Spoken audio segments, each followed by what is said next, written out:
Ketika berita perusahaan rugi mau dipajaki 1%, asli membuat otak Sontoloyo jadi mikir. Ada apa ini bernegara sampai perusahaan rugi dipajaki juga? Sudah harus bayar karyawan, bayar overhead, bisnis rugi, masih kena pentung pajak lagi. Sementara BUMN yang rugi itu sudah sering disuntik pakai duit pajak, duit APBN hasil keringat rakyat. Membuat banyak yang berpikir, kok lu nggak amanah sih kelola negaranya? Sudah memajak tinggi, duitnya nggak buat untung juga pemakaiannya. Asli loh, BUMN itu sudah regulator, operator, tersering monopoli lagi. Yang bayar produknya, rakyat semua bayarnya tunai. Lalu BUMN-nya rugi. Lah geblek pol, asli geblek. Sebenarnya apa sih yang terjadi? Kita melihat harusnya kita tarik mundur ke 5 tahun terakhir. Kebijakan kelolaan ekonomi negara, baik positif untung atau rugi, ukurannya bukan kebijakan kemarin atau bulan lalu, bahkan tahun lalu. Harus melihat mundur agak jauh, hingga 5 tahun. Kalau perusahaan, UKM misalnya,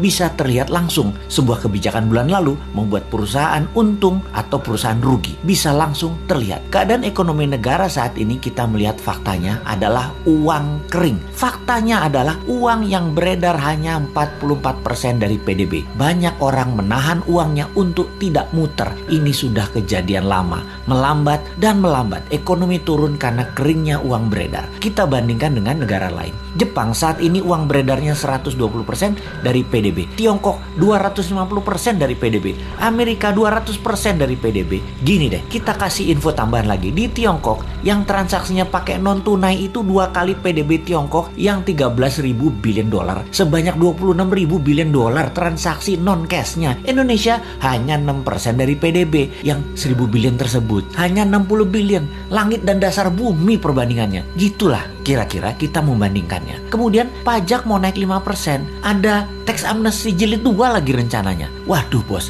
kalau ini kejadiannya dalam negeri dongengnya Hans Christian Andersen, kalau raja mulai menekan dengan menaikkan pajak, itu tanda-tanda loh ya. Itu cerita semuanya berakhir tragis bagi sang raja. Biasanya pangeran negara tetangga pasti ambil alih, dan untungnya biasanya nih ya, raja yang menaikkan pajak tadi punya putri cantik. Seperti sumber daya alam lah yang kita mau bandingkan dengan cerita Hans Christian Andersen. Jadi masih selamat-selamat dikit lah selama putrinya bisa terselamatkan. Mudah-mudahan cepat sadar bahwa yang bisa menolong sebenarnya banyak putra bangsa yang terbaik di Indonesia ini. Bukan hanya seorang wanita yang bisa. Sayangnya putra-putri terbaik tersebut mau membantu syaratnya semua menteri ekonomi terkait, yaitu sekitar 8 departemen, ganti semua dengan timnya dan minta kedaulatan penuh. Kan gak mungkin. Yowes, kita hanya bisa mengingatkan, gak dipakai gak apa-apa. Toh jabatan ada batasannya juga, kepinteran ada batasannya juga.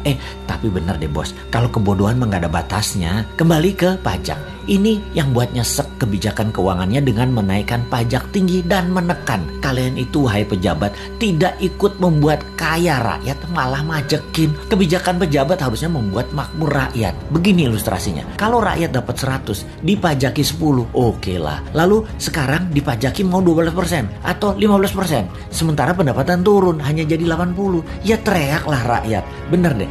Kalau karena kebijakan yang bijaksana, rakyat dari 100 jadi 130, jadi 150, diambil 15%, ya nggak apa-apa juga. Begitu loh menjadi pejabat. Kebijakannya menghasilkan manfaat baik. Sekedar mengingatkan lagi, pendukung pejabat saat ini terbanyak dari bisnis properti dan batu bara. Lalu 5 tahun ini properti setengah mati, bahkan sebagian sudah mati suri. Cash beredar rendah, kredit bank buat beli properti dibatasi, perkantoran dan mal lengang karena pembatasan gerak manusia. Pariwisata dunia belum jalan baik ke Indonesia. Lengkap sudah penderitaan pemain properti di Indonesia. Dulu dibantu, sekarang terlupakan. Piye toh bos, jadi banyak yang merugi.